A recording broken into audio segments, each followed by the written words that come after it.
Hey, it's me, MLB. Here is chapter 31 of BNHA Second Generation, and this one is titled A Father's Love.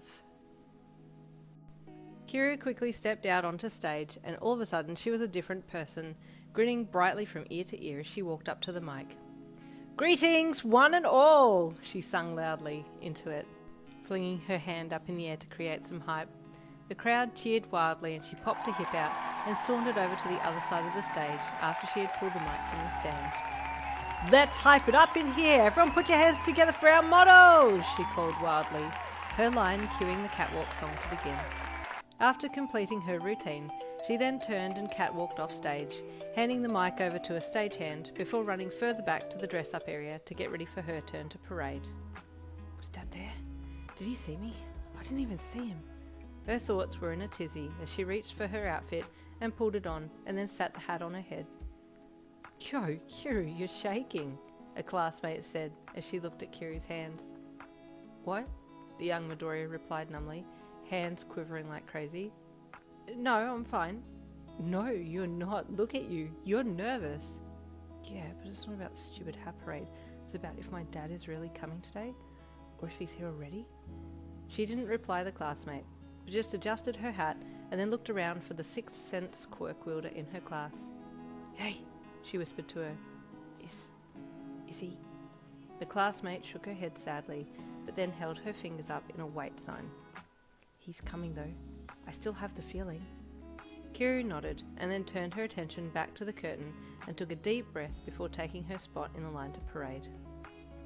Deku's feet were pounding the pavement as he ran, his green curls bouncing like mad as he ran as fast as he could to Kiru's school.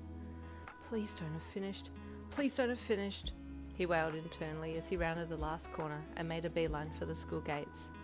As expected, there were heaps of people milling around and buying things from the stalls, and he slowed as he got closer. "Excuse me, please, Deku!" a small girl squealed when she saw the hero. "Deku, Deku!" "I'm so sorry, forgive me, I must go." Deku apologised profusely, squeezing past the little girl and her mum and running down the line of stalls. He paused as he got to the end of the line and his head swung back and forth wildly, looking for the hat parade place. "Sorry, excuse me," he said as he stepped over to the stall on the very end of the line. "Please, sir, could you tell me where the hat parade is being held?" "In that building," the man from the stall said, pointing to the hall nearby. Thank you, Deku cried as he took off running again towards the building. As he got to the doors, he grabbed a hold of each of them and yanked them open, but the hall was being packed away, and that was the sight that met his eyes, and his heart sank into the pit of his stomach. Dejectedly he stepped in and let the heavy doors close behind him, his green eyes scanning the students there to see if he could spot his girl. As he looked up on stage, he saw Kiru standing there with a hurt expression on her face, and his eyes started to brim with tears. "Kiru, She threw her broom down and ran, embarrassed and upset that he had missed her parade. "I thought maybe he would have tried harder to be here on time," she sobbed internally, taking a flying leap off the back of the makeshift stage and tearing off towards the back door. "Kiru!" Deku called out desperately. "Kiru, wait, please!" Her heart was telling her to stop and go back to him. Oh, how she just wanted to make this all right again. But her head was strong and she refused to stop, choosing instead to run harder and faster to get away. Deku lost sight of her, but then saw the back doors of the hall close and made a dash for it. "It's my fault again that I've hurt her. I should have left work earlier. I should have been more considerate of her feelings. I really am a useless father," he berated himself as he ran after Kiru. Well ahead of him now, she ran for the school building nearby and threw the doors open, and then ran down the hall before taking a flying leap down the stairs at the end and taking a sharp left into one of the empty classrooms. There she crouched, heart pounding in her chest as tears spilled down her cheeks and her hands clamped to her ears. "Kiru!" She could hear her dad calling her. He sounded so sad. "Kiru!" he called again. "Kiru, I'm so sorry, Just then another voice broke the silence. "Deku!" the voice called. "Please help! There's a villain on the loose and we need a hero!"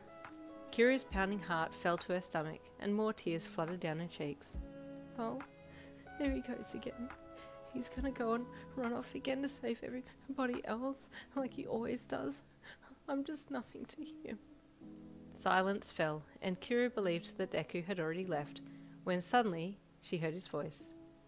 "I'm sorry," she heard him say. "I'm already in the middle of a very important mission.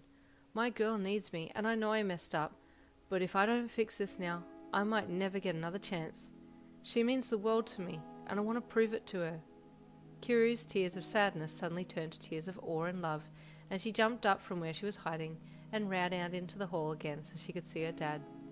"Dad!" she shouted, seeing him standing at the top of the stairs with his back turned to her as he addressed the man who had called for his help. Deku spun around so fast he nearly fell down the stairs, and a tear slipped from his cheek as he saw Kiru standing there. "Kiru!" he called out. "I'm sorry, She started running towards him, bounding up the stairs 2 at a time before throwing herself into his outstretched arms. Her hard sobs of love racked her body as she clung to him, and he held her close and prayed the hug would never end. "Kiru, I love you," he whispered with fatherly affection.